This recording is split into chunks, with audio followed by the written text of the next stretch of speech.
भोजपुरी गायक भाई आलोक कुमार जी की आवाज में रिकॉर्डेड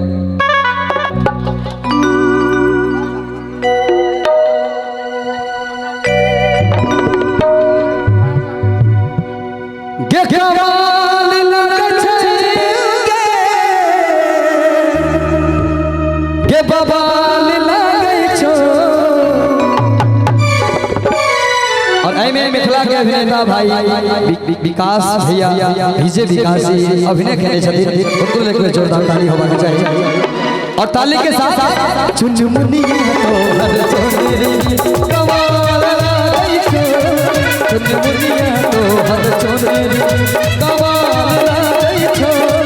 चुनमुनी तो हर चोरी कमाल लाई छो कमाल लाई छो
लगले देख बड़ी ईमानदारी से ताली बाजे के चाहिए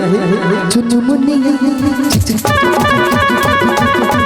चुनमुनिया तो हर चोरे कमो चुनमुनिया तो हर चोरे कमाल गई छो चुनमुनिया तो हर चोरे कमाल गई छो चुनमुनिया तो हर चोरे कमाल गई छो